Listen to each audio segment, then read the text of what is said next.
Vale, quedan 2 días para el examen, cero presión. Falta la regresión lineal y el análisis clúster.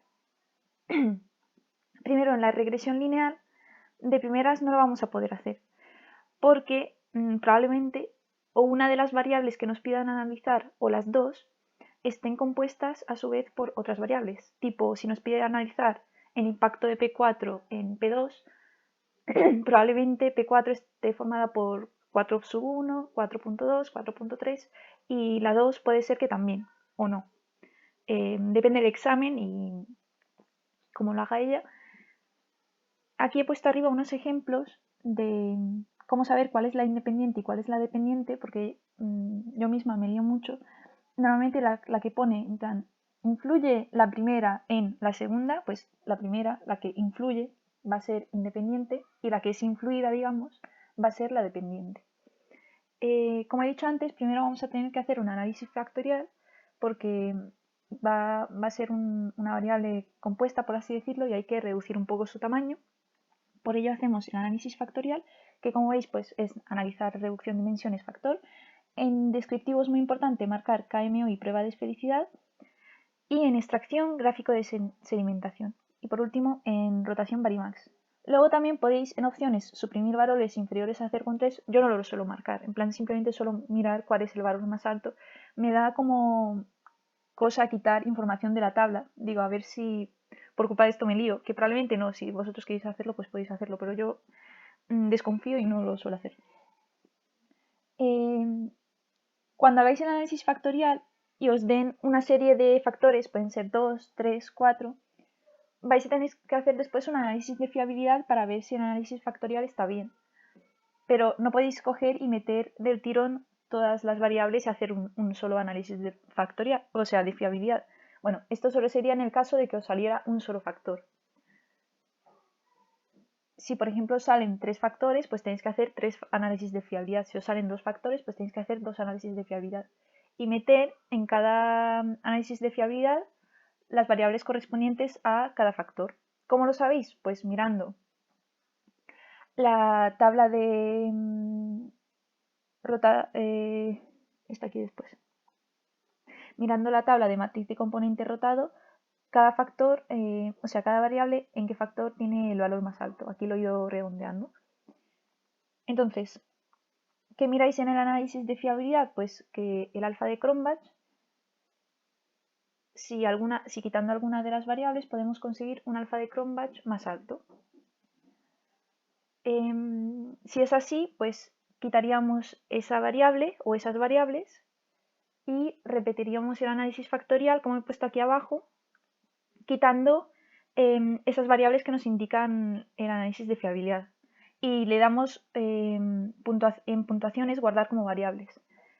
Al principio del todo no le deis a guardar como variables antes de hacer el análisis de fiabilidad porque si no os van a salir muchas variables y os vais a liar. Tenéis que esperar a hacer el análisis de fiabilidad para poder guardar como variables. Y mi consejo también es, una vez lo guardéis como variables, le pongáis un nombre para que os permita distinguirlo, porque si tenéis que hacer análisis factorial de la variable P4 y después de la P2, os van a salir un montón de factores y os vais a liar y no vais a saber qué factores pertenecen a P4 y qué factores pertenecen a P2. Entonces, que le pongáis un nombre que a vosotros os permita distinguirlo. El nombre sería ponerlo en la vista de variables. Luego también os ha pasado, lo habéis comentado por el grupo, que cuando son solamente 2 variables, en el análisis de fiabilidad no sale ningún resultado. Esto es normal. Pero no recomiendo dejar de hacerlo porque sean 2 variables, porque a lo mejor os sale un alfa de Cronbach muy pequeño, menor a 0,6. Entonces tendríamos que valorar quitar directamente esas 2 variables, si es muy pequeño el alfa de Cronbach. Luego, por último, finalmente, por fin, hacemos la regresión lineal y puede ser también logística binaria, depende si alguna de las variables es dicotómica, es decir, que solo tengan 2 opciones de respuesta, si no, mujer o hombre. En alguno de los ejercicios de repaso me he dado cuenta de que habían, digamos, en la parte esta de detalle de la variable, voy a abrir porque no me acuerdo ahora cómo se llamaba. aparecían solamente 1 muy de acuerdo y... no me acuerdo si era esta. Y 5, o sea, no, 1 muy en desacuerdo y 5 muy de acuerdo. Pero ya está, no aparecía ni el 2, ni el 3, ni el 4. Pero en cambio, en la vista de datos sí que aparecían 1, 2, 3, 4. Entonces, tú puedes pensar, bueno, como solo aparecen 1 y el 5, pues a lo mejor es dicotómica, pero no, porque en la vista de datos aparecen también 2, 3, 4, 5. Entonces, si lo metes como logística binaria, no te lo va a leer el programa porque hay más de 2 posibles respuestas. Luego también meteríamos, como he dicho al principio, como hemos identificado cuál es la independiente y cuál es la dependiente, pues ya sabemos cuál meter en cada lado. Normalmente la dependiente tiene que ser solamente una variable y la independiente puede ser una o varias. Y en el caso de que fuera logística binaria, la dicotómica, la que solo tiene 2 opciones de respuesta, iría iría en la dependiente.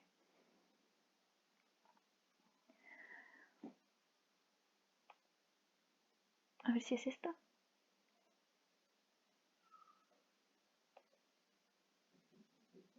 ¿Ves? Esta, por ejemplo, esta variable, si nos pidiera analizarla en un ejemplo de examen, sería dicotómica, porque solo tiene 2. Esta es la a la que me refería. Solo aparece 1 y 5 y podéis pensar, es dicotómica porque solo aparece 1 y 5, son solo 2 opciones. Pero luego, si os vais a la vista de datos, ¿veis? Aparecen 3, 2, 5. ¿Será que la profesora, pues para ir más rápido, o en el mismo en la encuesta, o no sé, habrá estado codificado así, pero realmente aquí aparecen del 1 al 5, 1, 2, 3, 4, 5, entonces ya no son 2 opciones de respuesta, son 5, ya no es dicotómica. Vale, en cuanto a la interpretación, pues como he dicho antes, la matriz de componente rotado la miraríamos para saber en cada factor qué variables van. Yo lo suelo coger en un papelito y poner factor 1, pues iría la 1, 2, 3, 4, 5, la sexta, la octava, la décima y la onceava. En el segundo factor, la primera, la quinta, la novena y la número 13. En el tercero, la segunda, la tercera y la cuarta. Y en el último, la séptima y la 11, la número 11. Y luego, en la prueba KM y Bartlett, aquí miraríamos que el primer coeficiente esté lo más cercano a 1 posible, por lo menos que sea mayor a 0,5, y en el SIG, como siempre, que sea menor que 0,05 para ver que el análisis es significativo, que se puede tomar los resultados obtenidos. Uy, me he ido. Luego, después de hacer el factorial, viene de fiabilidad. Como he dicho, pues miramos que el alfa de Cronbach, si es más grande que quitando las variables, o en cambio, si quitando alguna de las variables podemos obtener un alfa más grande. En el primer ejemplo vemos que sí, que podemos quitar la primera y así obtendríamos, en lugar de 0,817, obtendríamos 0,833. Lugar está bien. Si hay muy poca diferencia, tipo si fuera 0,8 y 0,805, 0,005 a mí personalmente me parece muy pequeño, entonces yo no lo quitaría. Pero ya eso es, en plan, vosotros probablemente lo quitéis. En el segundo vemos que es 0,857 y aquí no hay ninguna que sea mayor. Entonces en el segundo factor no hay que quitar ninguna. En el tercero es 0,751, tampoco hay ninguna mayor. Y en el último, en el cuarto, como solo habían 2 variables en el factor, no sale nada en el alfa de Cronbach, quitando las variables. Pero en cambio en el alfa de Cronbach hay que fijarse que sea más grande que 0,6. Y en este caso sí que lo es. Había otros casos, no me acuerdo si era en el repaso 1, que había un análisis de fiabilidad que solo tenía 2 variables y que salía un alfa de Cronbach negativo y 0,01. Entonces, esas 2 variables habría que considerar quitarlas. Entonces, como ya hemos terminado, en análisis de fiabilidad hemos hecho 4 porque eran 4 factores. Volveríamos a abrir en análisis de factorial, que podéis directamente darle al truco este que os enseñó la profesora de darle aquí y os salen los últimos análisis, entonces le daríamos directamente al análisis factorial.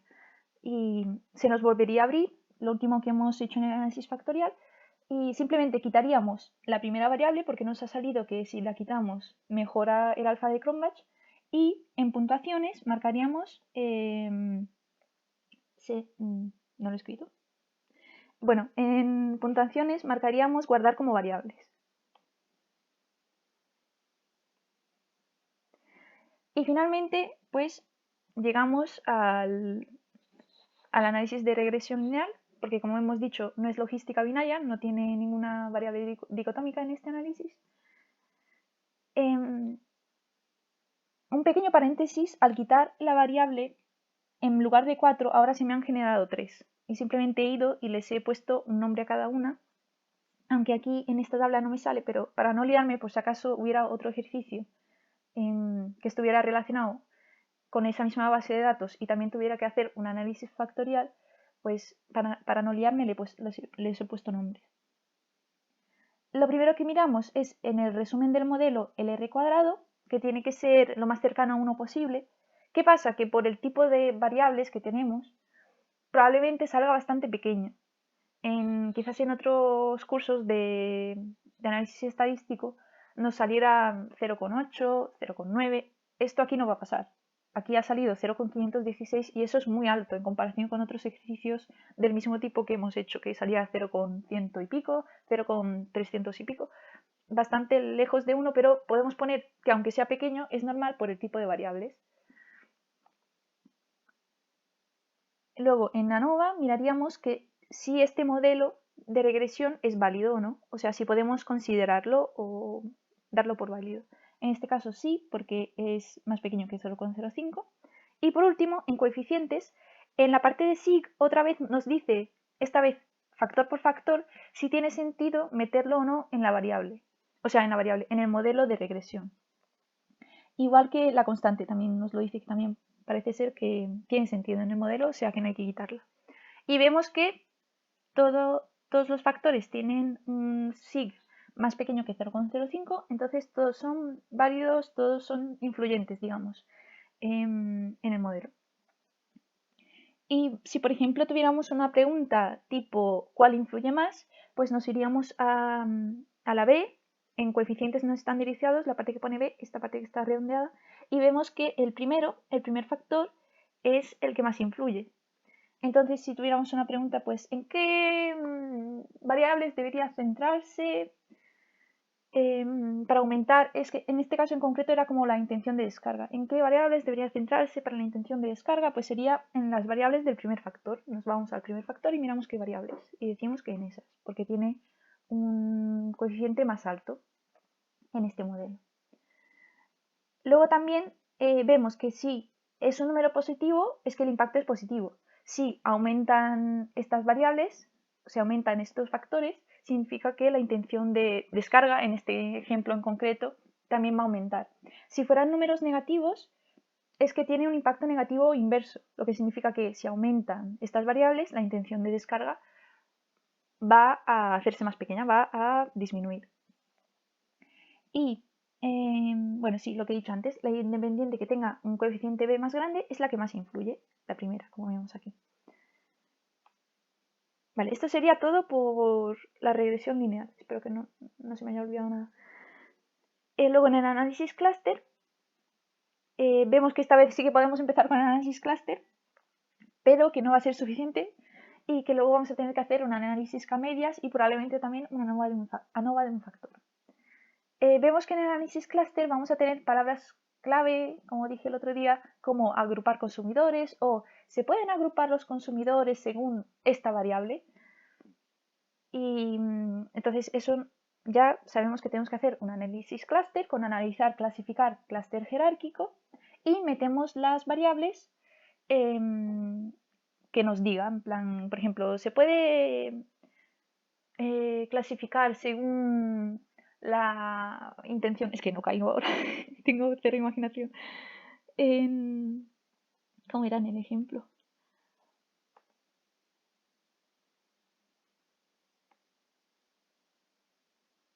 Vale, en el ejemplo dice, ¿es posible identificar grupos de consumidores en función del tipo de chef con el que se ven representados? Vale, entonces, en En el caso de chefs con los que se ven identificados, veis que hay 1, 2, 3, 4, 5. Entonces esas 5 las metemos.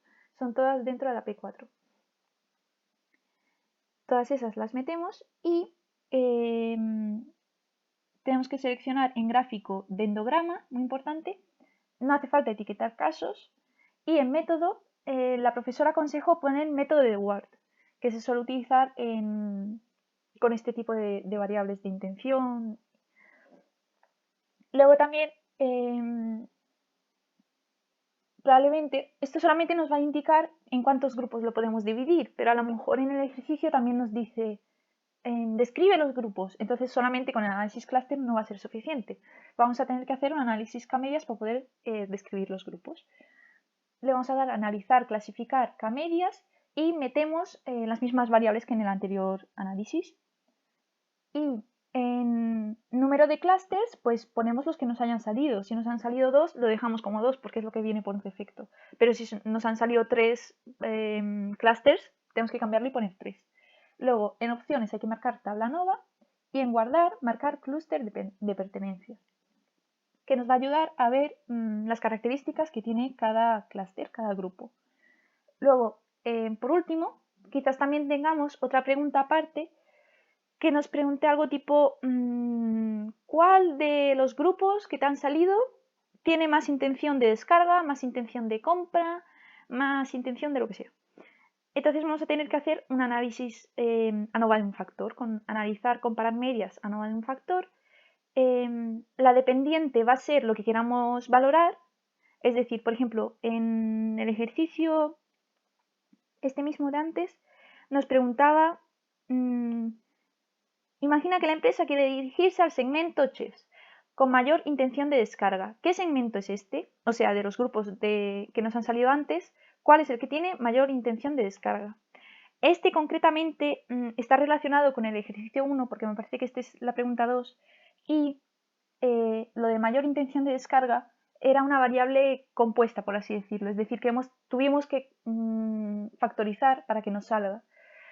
Y tenemos que usar esa misma del ejercicio 1. No creo que en el examen haga esto porque si tenemos un ejercicio que tenemos que factorizar y en el segundo ejercicio que es de clúster tenemos que utilizar una variable del primero y el primero no nos ha salido, el segundo tampoco nos va a salir, entonces no creo que la profesora nos ponga ejercicios relacionados.